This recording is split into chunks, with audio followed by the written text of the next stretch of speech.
जो भी करना होश में करना, और ख़ास तौर पे बच्चे पालने के मामले में तो होश मत छोड़ दीजिए। और ये जो पीढ़ी है, ये पीढ़ी बहुत काम मांगने वाली है। देवियों और सज्जनों, मेरी बात पे विचार करिए, फिर कथा में चलेंगे, क्योंकि आज हम कथा में कुछ संतानों की चर्चा करने वाले हैं, इसलिए मैं आपको पहले से सावधान कर रहा हूं। संतान पालना मुश्किल काम हो गया। क्यों हो गया मुश्किल काम? 50-60 साल पहले भारत के घरों में बच्चे आदेश आधारित सिद्धांत पर पाले गए। इसको अंग्रेजी में कहते हैं इंस्ट्रक्शन बेस्ड थ्योरी।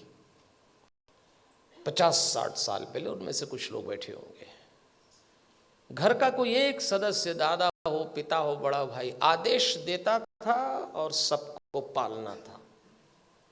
कोई चांस नहीं था माना करने का। आदेश आधारित सिद्धांत पे संतानें पाली गई और योग्य भी हो गई।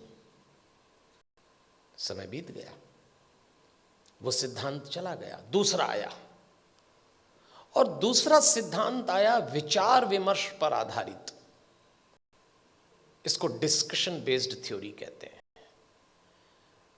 जब दूसरा समय आया, दूसरा चरण आया, तो बच्चों ने माँ बाप से विचार विमर्श किया। माता पिता ने आदेश दिया, इन्होंने डिस्कशन शुरू किया कि ऐसा क्यों है, ऐसा क्यों नहीं हो सकता। लेकिन विचार विमर्श था, और विचार विमर्श करने वाले बच्चों ने अंत में कहा कि बात समझ में तो नहीं आ रही, पर आप जैसा कह रहे हैं मान लेते थे। वो समय भी चला गया।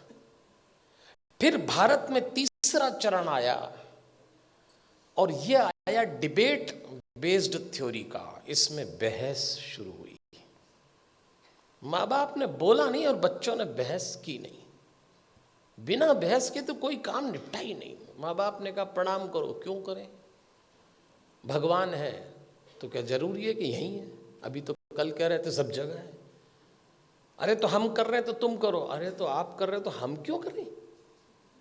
भगवान आशीर्वाद देंगे इसलिए प्रणाम करो। तो प्रणाम नहीं करेंगे तो क्या आशीर्वाद नहीं देंगे? अब दो सवाल, उनका जवाब। अरे भाई, प्रणाम करोगे तो आशीर्वाद मिलेगा। अगर प्रणाम करने पे आशीर्वाद देता है तो फिर भगवान किस काम का? आप एक काम बोलिए, वो बहस शुरू कर देंगे।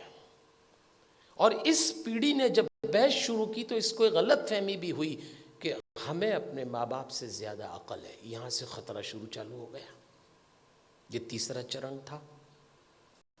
फिर चौथा चरण आया। इंस्ट्रक्शन बेस्ड थ्योरी चली गई, डिस्कशन वाला दौर चला गया, डिबेट वाला दौर भी चला गया। अब डिनाई का दौर आया। माँ बाप ने बच्चों से कहा और उन्होंने इनकार। नो, इनकार तो आजकल ऐसे करते हैं, कोई काम बोलो नहीं, नहीं तो जैसे नाक पे रखा है। इस समय यह दौर चल रहा है, और इसका परिणाम आया कलह।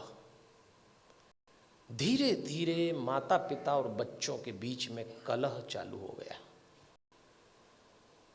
बाहर का वातावरण बहुत खतरनाक है।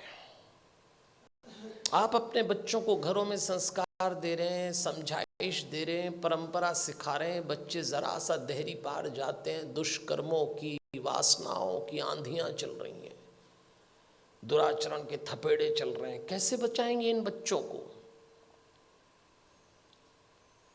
और सुनते हैं नहीं, कलह शुरू हो गया। एक वक्त था जब बच्चे बड़े होते थे, बाप की छाती चौड़ी हो जाती थी, माँ का मुखड़ा खिल जाता था। और एक वक्त आया कि जवान बच्चों को देख के बाप की कमर झुक गई, माँ की आंख के नीचे काली झाई आ गई। अपने ही जवान होते बच्चों को देख के लोग डरने लग गए, कब सलामत ठीक हो जाएं। क्या हो गया हमारे इन बच्चों को? अभी रोशनी 2 कदम ही गई है। इन बच्चों को देख के लगता है अभी रोशनी 2 कदम ही गई है, दिए को किसी की नजर लग गई है। ऐसा लगता है। कैसे बचाएंगे इन बच्चों को?